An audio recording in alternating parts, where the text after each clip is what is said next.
بسم اللہ الرحمن الرحیم۔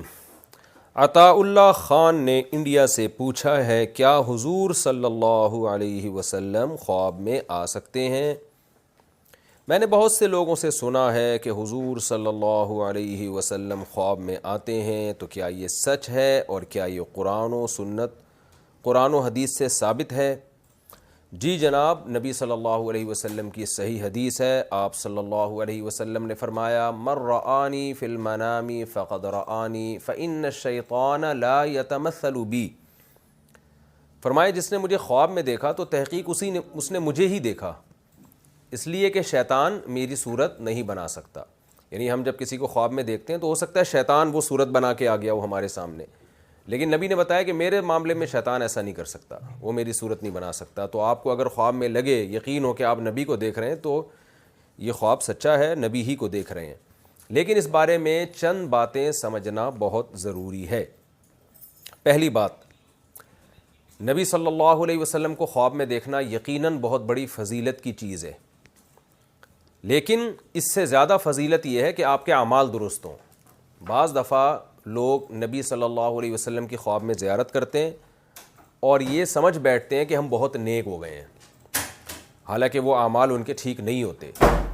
تو یاد رکھیں، اگر آپ کسی کبیرہ گناہ میں مبتلا ہیں تو روزانہ بھی اگر آپ کو نبی کی زیارت ہو رہی ہے تو اس خوش فہمی میں نہ رہیں کہ آپ جنتی ہیں، یہ خوب سمجھ لیں، یا آپ اللہ کی نظر میں محبوب ہیں، کیونکہ قرآن اور سنت میں بہت زیادہ اللہ نے یہ مضمون بیان کیا ہے کہ جو گناہ کرے گا وہ سزا پائے گا۔ ان الذین یکسبون الاثم سیجزون بما کانوا یقترفون، بے شک وہ لوگ جو گناہ کرتے ہیں عنقریب ان کو اس گناہ کی سزا ملنے والی ہے۔ تو اس کے لیے اصول ہے توبہ کرنا۔ تو اعمال پہلے ہیں، یہ چیزیں یہ دوسرے درجے میں آتی ہیں۔ سب سے پہلے آپ اعمال کیا اختیار کر رہے ہیں۔ تو اگر آپ کو روز بھی زیارت ہو رہی ہے، ایک مثال دے رہا ہوں، تو اگر آپ کے اعمال صحیح نہیں ہیں تو آپ خوش فہمی میں نہ آئے کہ میں اللہ کا محبوب بندہ بن گیا ہوں یا نبی کا میں محبوب ہوں۔ چاہے نبی روزانہ آپ کو خواب میں آ کے شاباش ہی دے رہے ہوں تو بھی آپ اس خواب سے متاثر نہ ہوں۔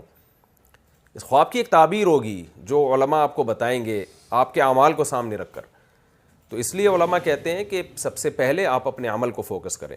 تو برا عمل کر رہے ہیں، روزانہ خواب میں زیارت ہو تو خوش فہمی میں مبتلا نہ ہو، اور اگر آپ کو برائیوں سے بچنے کی اور نیکیوں کے کرنے کی توفیق مل رہی ہے، پھر ساری زندگی ایک بار بھی نبی کی خواب میں زیارت نہ ہو تو غمزدہ نہ ہو، اور یقین رکھیں کہ انشاءاللہ اللہ یہ عمل قبول، اللہ نے چاہا تو اللہ یہ عمل قبول کرے گا، اور قیامت کے دن آپ نبی صلی اللہ علیہ وسلم کی بالمشافہ زیارت کریں گے۔ حوض کوثر پہ آپ صلی اللہ علیہ وسلم کے ہاتھ سے اللہ آپ کو پانی پینے کی توفیق عطا فرمائے گا، اور براہ راست آپ کی نبی کی زیارت ہوگی۔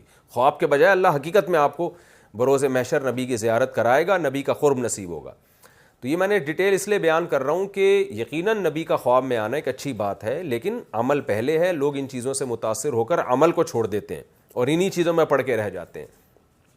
تو نبی کے حکم کو پہلے فالو کرنا ہے، پہلے یہ خواب، یہ سب چیزیں بعد کی چیزیں۔ ایک بات تو یہ ہو گئی۔ دوسری بات یہ کہ یہ بات تو ٹھیک ہے کہ جس نے نبی کو خواب میں دیکھا اس نے نبی کو دیکھا، لیکن اس خواب میں نبی نے کسی کو کوئی حکم دیا یا کوئی بات کی تو اس خواب کی تعبیر نکالی جائے گی، اور وہ تعبیر ایسی ہوگی جو قرآن و سنت سے متصادم نہ ہو، قرآن و سنت سے ٹکرا نہ رہی ہو۔ اس کی میں ایک مثال دیتا ہوں۔ ایک عالم کا کسی سے بحث ہو رہی تھی توحید کے مسئلے پر، وہ بات کر رہے تھے توحید کی، اور جس سے مناظرہ ہو رہا تھا وہ بات کر رہے تھے شرک کی، یعنی وہ شرک کو اسلام میں داخل کرنا چاہتے تھے۔ تو کیا ہوا ہے کہ اس عالم کو نبی صلی اللہ علیہ وسلم خواب میں آئے، اور کہا جاتا ہے، یہ واقعہ بیان کیا جاتا ہے، واللہ عالم، اب یہ واقعہ کتنا مستند ہے یہ تو اللہ ہی جانے، لیکن اس سے جو مضمون ثابت ہو رہا ہے وہ مضمون بہرحال صحیح ہے کہ نبی صلی اللہ علیہ وسلم نے خواب میں ان کو بتایا کہ وہ جو عالم تھا نا، یعنی جو شرک کو پروموٹ کر رہا تھا، اس کے بارے میں بتایا کہ وہ ٹھیک کہہ رہا ہے۔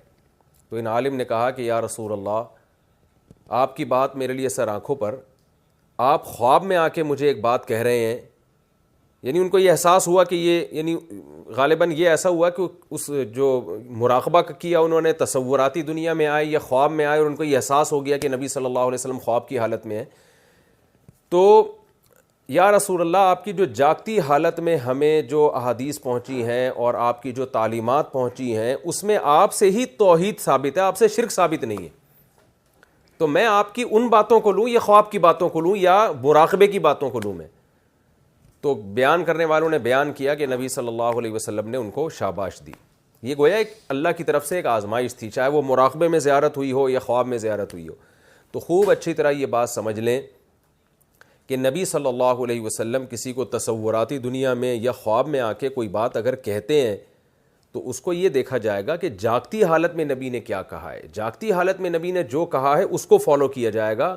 خواب اگر اس کے اگینسٹ جا رہا ہے تو خواب کی ایک تعبیر بیان کی جائے گی، وہ تعبیر ایسی ہوگی جو قرآن و سنت سے متصادم نہیں ہوگی.